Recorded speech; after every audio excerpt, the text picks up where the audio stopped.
প্রত্যেকটা বাবা মাই চায় তার সন্তান যেন একজন সুসন্তান হিসেবে গড়ে ওঠে এবং প্রত্যেকটা বাবা মা এটাও চায় যে তার সন্তান যেন তার প্রতি সব সময় অনুগত থাকে। সন্তান যদি বাবা মাকে একটু আঘাত দিয়ে কথা বলে, বাবা মা সেটা কিছুতেই মানতে পারে না, তারা খুব কষ্ট পায়। আপনারা যদি 5টি কথা মেনে চলতে পারেন তাহলে আপনার সন্তানও অবশ্যই আপনার অনুগত থাকবে। 1. আপনার সন্তানকে ছোট থেকেই আদব কায়দা শিক্ষা দিন। সন্তান ছোট বলে বা আপনার আদরের সন্তান বলে তার কোনো অন্যায়কে কখনোই প্রশ্রয় দিবেন না, তাকে সুন্দর করে বুঝিয়ে বলবেন। 2. সন্তানকে ছোট থেকেই কষ্ট সহিষ্ণুতা শিখাতে হবে। সন্তানের স্কুলে যাওয়ার সময় আপনার সন্তানের ব্যাগটা ভারী বলে আপনি ব্যাগটা বহন করেন, বা কোথাও যাওয়ার সময় আপনি 2-3টা ব্যাগ বহন করছেন অথচ আপনার সন্তান একা একা হেঁটে হেঁটে যাচ্ছে, তখন আপনি একটা ব্যাগ আপনার সন্তানের হাতেও তুলে দিবেন। আপনার যে কষ্ট হচ্ছে এটা তাকে বোঝাতে হবে।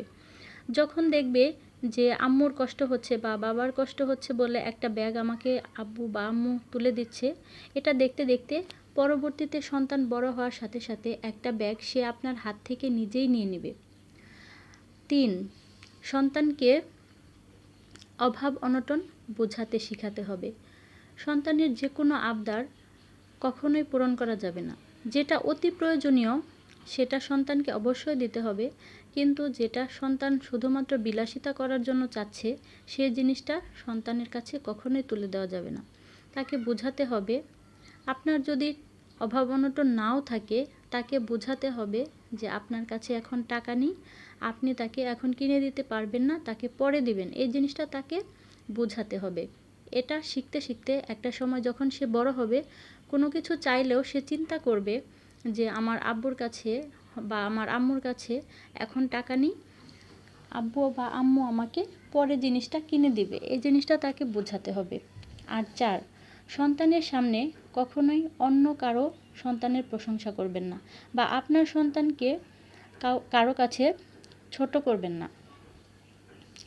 সন্তান যদি ভুল করে বা পরীক্ষায় নাম্বার কম পায় তাহলে তাকে সুন্দরভাবে বোঝাতে হবে, তাকে সময় দিতে হবে, তাকে গুছিয়ে বোঝার সুযোগ দিতে হবে। আর 5. আপনার সন্তানের সামনে কখনোই ঝগড়াঝাটি করবেন না, মারামারি তো করবেনই না। সন্তানের সামনে স্বামী স্ত্রীরা কখনোই ঝগড়া করবেন না, কারণ এই জিনিসটা সন্তানের উপর অনেক খারাপ একটা প্রভাব ফেলে। আপনি যদি আপনার সন্তানকে নিজের নিয়ন্ত্রণে রাখতে চান, বিশেষ করে বয়ঃসন্ধিকালে আপনার সন্তানকে আপনাকে অবশ্যই সময় দিতে হবে, বুঝতে হবে। আপনি যদি একটা ভুল করেন, একটা ভুলের কারণে আপনার সন্তান আপনার হাতছাড়া হয়ে যেতে পারে। অবশ্যই আপনার সন্তানকে আপনাকেই বুঝতে হবে। সে কিছু বলতে চাইলে তার কথা অবশ্যই মন দিয়ে শুনতে হবে, তাকে সময় দিতে হবে।